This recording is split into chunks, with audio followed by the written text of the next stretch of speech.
이만큼 좋은 사람 나와 보시오. 충주 미리에 조득철이라는 사람이 살았다. 집안이 꽤 풍족하고 처자식에게도 상당한 재산이 있었다. 득철은 만년에 접어들자 한가히 소일할 계책으로 마을 앞의 객점에 첩을 하나 얻어두고는 오가는 나그네들을 아침 저녁으로 맞이하고 보내게 했다. 순조 12년 봄에 이희저와 홍경래 등이 군사를 일으켜 정주와 가산 등의 고을을 함락하자 서울이 들끓어 태반은 달아나 숨었다. 어느 날 밤 조득철이 객점 거리를 산보하고 있는데 서쪽에서 2명의 처녀가 오는 게 아닌가? 얼굴이 매우 예쁘고 자태도 고왔다. 2 처녀는 객점 가까이에 이르러 큰 길을 버리고 산길슬구로 향하더니 마침내 머물기 곤란한 골짜기라는 걸 알고는 발길을 돌려 숲속으로 들어가 숨었다. 득철은 객점으로 들어가 처녀들을 맞아들이는 일을 첩과 상의했다. 그때 2 처녀 중 나이 어린 처녀가 밤길을 걸어와 밥을 구걸하는데 부끄러워 감히 소리를 내지 못했다. 득철이 어디서 왔느냐 묻자 처녀가 말했다. 저는 서울 박승지 댁의 여종입니다. 3년 전쯤 영공 내외가 모두 돌아가셨습니다. 영공께는 아드님이 없고 따님 한 분만 계신데 지금 17세로 저와 서로 의지에 살아왔으며 집안일은 소저의 서숙이 관리하셨습니다. 그러다 호련 서쪽에 난리가 나서 반란군이 조만간 서울에 들이닥치리란 소식을 듣자 서숙 어른은 자기 식구만 데리고 밤에 달아났습니다. 소조와 저는 난리통에 가만히 앉아 겁탈당할 수 없다고 생각해서 마침내 하루 이틀 먹을 양식을 가지고 서숙이 달아난 종족을 뒤쫓았지만 찾을 수 없었습니다. 그래서 사나흘 밤 동안 추운 날씨 속에 노숙을 했습니다. 게다가 양식이 떨어져 며칠 동안 굶주렸고 발이 부르터서 한 걸음도 움직일 수 없었습니다. 여기서도 굶주림과 추위를 겪다가는 필시 목숨을 부지할 수가 없을 것 같습니다. 하지만 아직 목숨이 끊어지기 전이라 민망해하다 여기에 오게 된 겁니다. 득철은 그 말을 듣고 당장 첩에게 분부하여 새로 밥을 짓게 한 뒤 처녀와 함께 박소저가 숨어있는 곳으로 가서 숲을 사이에 두고 말했다. 귀하신 아씨가 난리를 피해 이곳에 왔다는 소식을 여종에게 다 전해들었습니다. 이처럼 춥고 험한 곳에서 며칠 노숙하며 굶주리다가는 병이 나지 않겠습니까? 숲 앞에 있는 집은 제 별실입니다.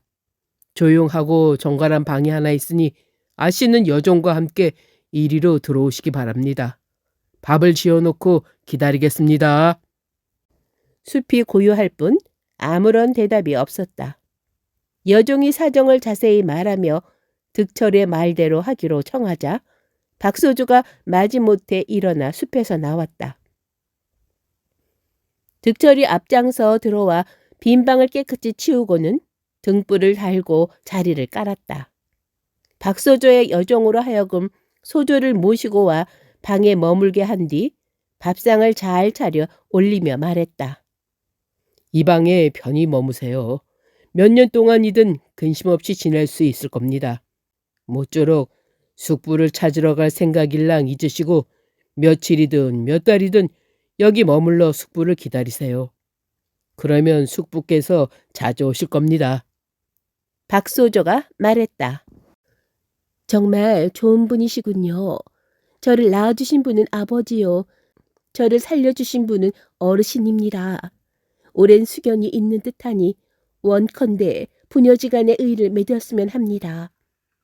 이 무슨 말씀이십니까? 저는 천한 신분이고 아씨는 귀족이신데 부녀지간의 의를 맺다니 당치도 않습니다. 그냥 거처하시며 훗날을 기다리시기 바랍니다.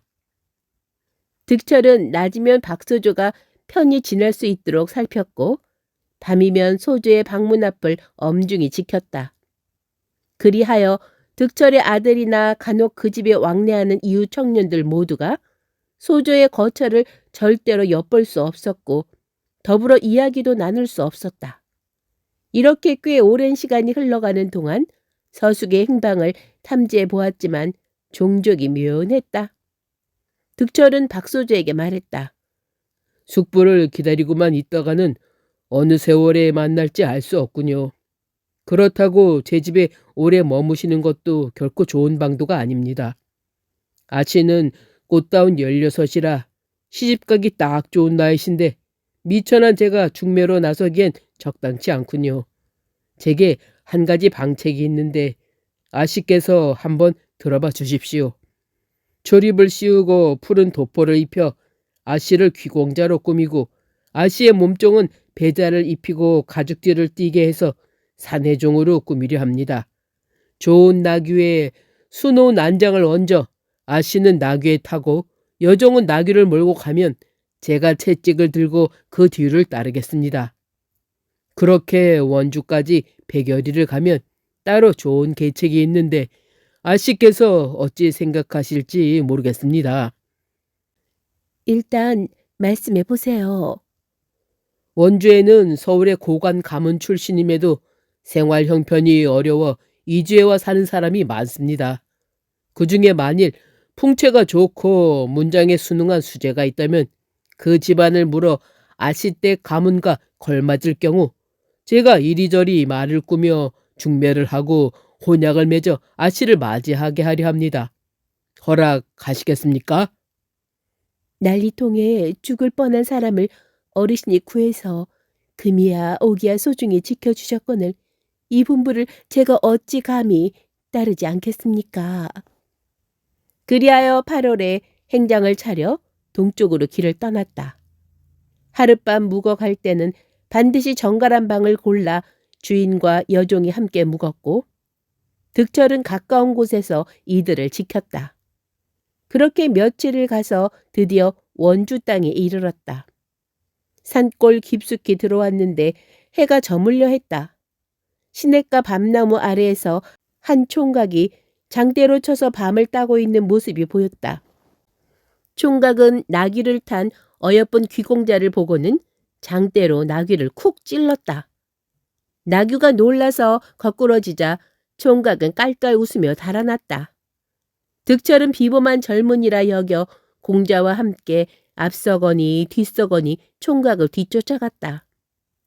산을 돌아 서너 바탕을 가니 마을이라고는 없고 다만 깨끗한 초가집 한 채가 있을 뿐이었다.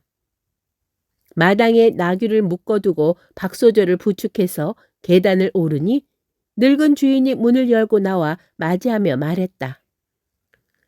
어느 곳에서 오신 귀한 손님이 이 밤에 왕림하셨습니까? 의자를 내와 마주 앉은 뒤 주인 노인이 인사말을 하는데 손님인 도령은 고개를 숙인 채 말이 없었다. 득철이 방문 밖에 앉아있다가 대신 아뢰었다. 저희 도련님은 서울 박승지 댁 장남이십니다. 주인 어르신 댁은 어느 가문이신지 감히 여쭙습니다. 나는 청풍 김씨라오. 조상 대대로 서울에 살다가 증조부 상상공께서 이곳으로 옮겨 사신 뒤로 마침내 벼슬이 끊어져 산골짝 백성이 되었다오. 저희 도련님은 집안에 큰 재앙이 있어 조실 부모하고 가까운 일가 친척 하나 없는데 작년에 서도에 반란이 일어나자 누이 동생을 데리고 미리 별장에 와서 머물고 있습니다. 난리를 겪고 난 뒤라 항상 두려운 마음이 있어서 원주로 이사할 계획을 세운 지 오래되었지만 의지할 친척이 없어서 이번 여행에 나섰습니다. 저희 도련님은 비슷한 가문에 좋은 신랑감을 찾으면 누이의 혼사를 먼저 치른 다음에 이사하실 생각입니다. 그게 어디 쉬운 일이요. 이런 곳에 댁과 비슷한 가문이 어디 있겠소. 조금 전 밤나무 아래에서 우연히 한 총각을 만났는데 참으로 걸출해 보였습니다. 저희 도련님 마음에 들어 저더러 뒤쫓아 가보라 하시기에 여기까지 오게 되었던 것입니다. 그 아이는 우리 집 못난 손자놈이요.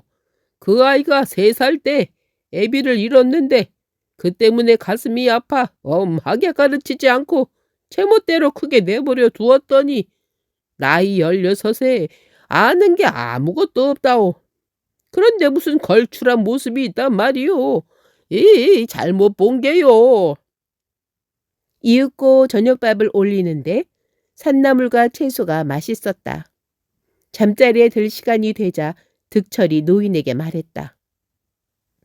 저희 도련님이 젊은 나이에 가슴이 가려운 병이 있어서 집에서도 거느리고 있는 하인과만 함께 잤고 다른 사람과는 절대로 한 방에서 주무시지 않습니다. 어르신께서 안방에 들어가 주무시고 도련님을 사랑방에서 하룻밤 편안히 잠자도록 해주실 수 있겠습니까? 나는 며느리와 함께 살고 있어서 내가 안방에 들어갈 수는 없어. 겹방이 하나 있긴 하지만 오랫동안 쓰지 않아서 거처하기 어려울 텐데 어쩌면 좋을꼬. 득철이 거듭 간절히 부탁하자 노인은 하는 수 없이 안 쓰던 겹방을 청소하고 자신이 그 방에서 하룻밤 지내기로 했다. 하지만 모기와 온갖 벌레가 사방에서 물어대 잠을 이룰 수 없었다.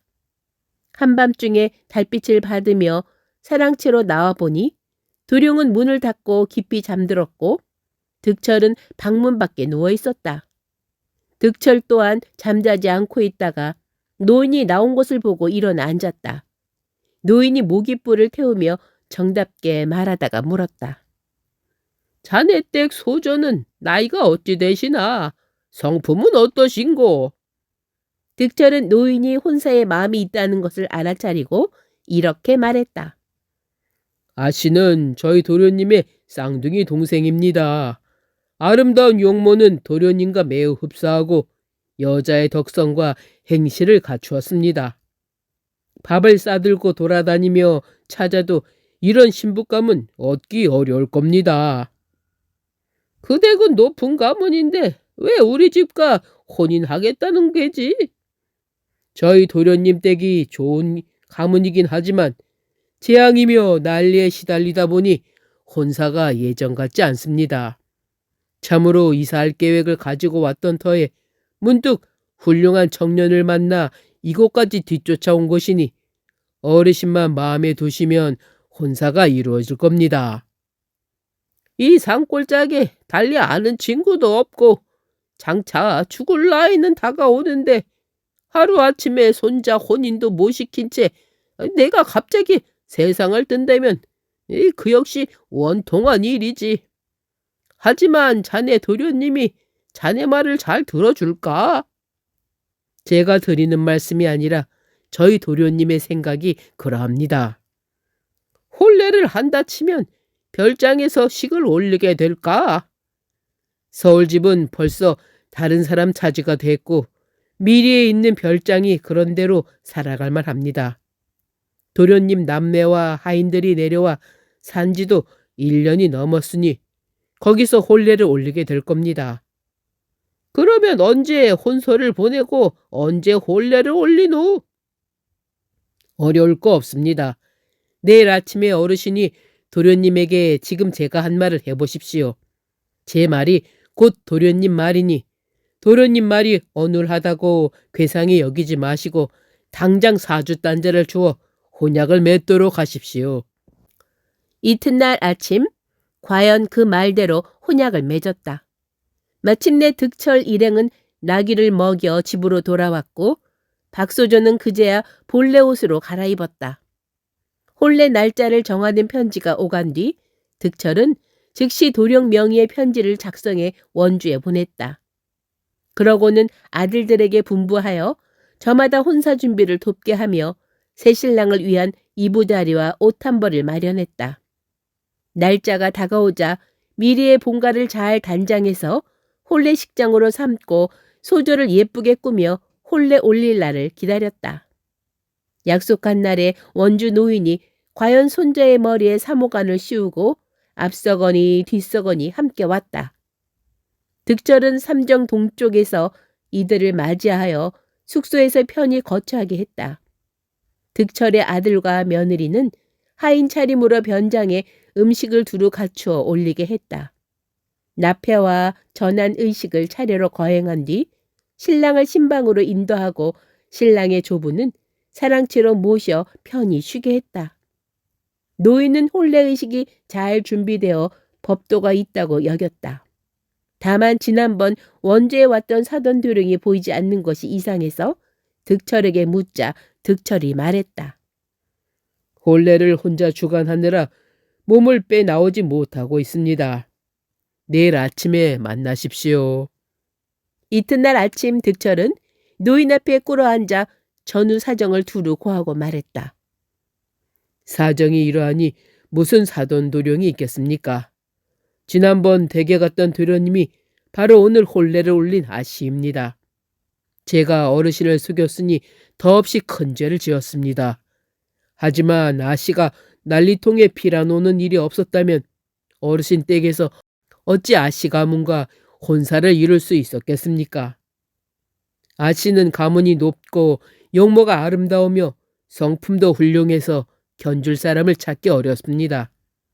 선행을 쌓은 집안이 아니라면 이런 인연을 얻기 어려울 겁니다.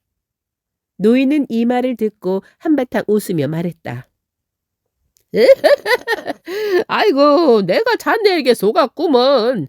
하지만 손부가 어질고 총명하니 자네 죄를 용서하겠네. 노인은 혼례를 치른 사흘 뒤에 손자 부부를 데리고 돌아가려 했다. 득철은 화려한 가마를 마련하고 하인과 말을 갖추어 박소조를 여종과 함께 시집으로 떠나보냈다. 노인과 손자는 마침내 소조를 맞아 집으로 돌아갔다. 박소조의 행동은 오랜 세월이 흐르도록 한결같아서 시조부를 섬기고 남편을 받드는데 공경과 정성을 다했으니 노인이 돌아가실 때까지 그렇게 했다. 박소조 부부는 아들, 딸을 낳았는데 모두 빼어난 재주를 가졌고 집안 살림이 차츰 윤택해지면서 가정도 매우 화목했다. 박소조는 철마다 미리의 안부를 묻고 선물을 보내는 일을 늙어 죽도록 그치지 않았다고 한다.